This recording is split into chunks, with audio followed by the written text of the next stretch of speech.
প্রিয় দর্শক, মেয়র কন্যা বুশরা যিনি হিট অফিসার ছিলেন তার কথা নিশ্চয়ই আমাদের মনে আছে। রাজধানীতে সীসাবারের সাম্রাজ্য গড়ে উঠেছে। সেই সঙ্গে তার সংশ্লিষ্টতা খুঁজে পাওয়া গেছে। রাজধানী অবৈধ সীসাবারের দেদার চলছে এবং ৫ই আগস্টের পর ওই বাণিজ্য ভাটা পড়েনি।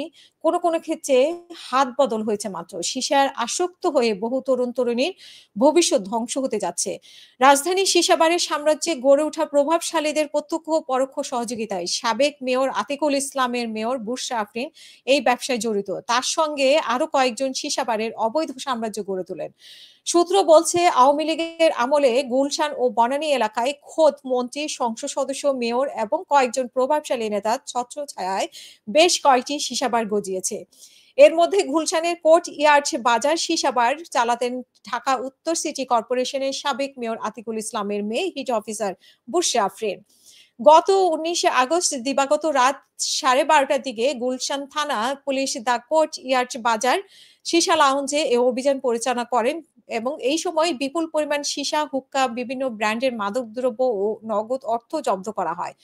ঘটনাস্থল থেকে ৫ জনকে আটক করা হয়। অভিযান প্রসঙ্গে গুলশান থানার ওসি হাফিজুর রহমান গণমাধ্যমকে বলেছেন যে অভিযানের প্রায় ৪ কেজি সীসা, একাধিক হুক্কা বার সেটআপ, বিভিন্ন ধরনের মাদক এবং নগদ টাকা উদ্ধার করা হয়।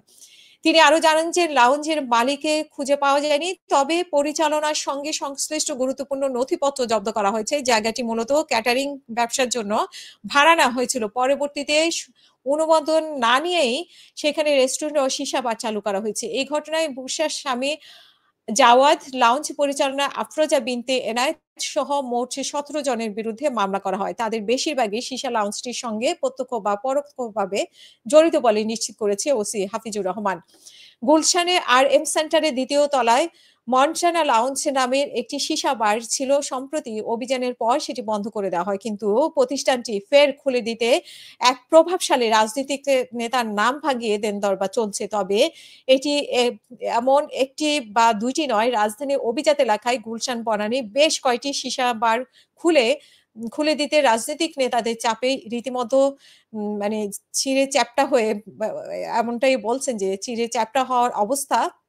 এবং অনুসন্ধানে জানা গেছে যে বনানীতে আল গিসিনো নামের সীসা বারের নেপথ্যে ছিলেন সাবেক মন্ত্রী মোফাজ্জল হোসেন চৌধুরী মায়ার ছেলে রনি চৌধুরী এবং ফারেনহাইট নামের এক সীসা বারের আ চল সীসা বার চলত প্রভাবশালী শেখ পরিবারের সদস্য শেখ ফারিয়ার নামে এবং গত বছর আগস্টে সরকার পতনের পরপরই তাদের সবাই অজ্ঞাত স্থানে গা ঢাকা দেন।